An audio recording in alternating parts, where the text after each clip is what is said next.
la morale de l'info. Bonjour Raphaël Antoven. Bonjour Maxime. Nuit debout est devenue une marque Raphaël. L'Institut national de la propriété intellectuelle, l'INPI, en a accepté le dépôt. C'était le 10 novembre dernier, on l'a appris. Ces 3 propriétaires peuvent donc désormais utiliser le nom du mouvement à des fins commerciales.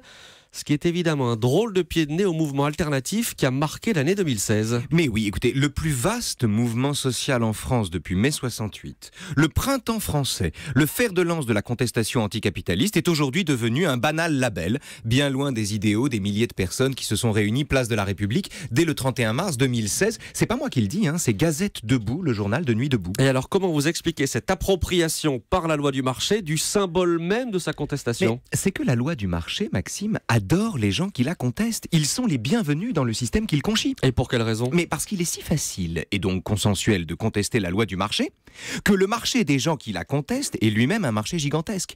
Et un marché qui grandit chaque fois que quelqu'un croit sortir du marché en contestant le marché. Ce qui est certain, c'est que Nuit debout n'a pas encore changé le monde. Non mais rien n'a changé, Maxime. Non pas seulement parce que les nuits deboutistes rêvent eux aussi de l'iPhone 7 et font leurs courses de Noël sur Amazon, mais surtout parce qu'ils ont alimenté le marché en dividendes contestataires, à l'image des intellectuels en guerre contre le capitalisme qui, sans y voir de contradiction, courent les radios, les télés, les salons, dans l'espoir que leurs pavés, si j'ose dire, se vendent davantage. En fait, on ne sort jamais du marché, c'est ce que vous dites ? Le marché, c'est Big Brother. On le renforce quand on le conteste. Il se nourrit de qui le combat.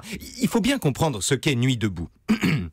À première vue, Nuit debout est un mouvement généreux, inventif et spontané, hostile à l'injustice, soucieux de changer le monde, de faire respirer la démocratie et de faire entendre la voix des sans-voix, des sans-grades pris en tenaille entre le pouvoir et l'argent. En un mot, Nuit debout fait valoir d'autres valeurs que ce qui n'a qu'un prix. Et en réalité ? La réalité, c'est que Nuit debout, ce sont des protéines pour le système. C'est littéralement son plat de résistance. Et il faut être aveugle ou content de soi pour ne pas voir ça.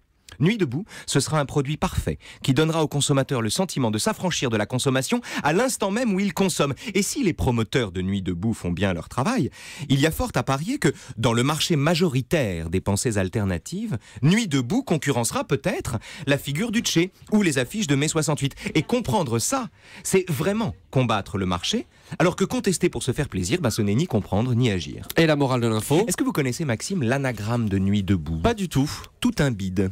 Tout un bide, c'est véridique. Voilà. Avec les mêmes lettres, vous prenez les lettres qui forment Nuit debout, vous les remixez, ça donne tout un bide. La morale de l'info, merci Raphaël Antoven.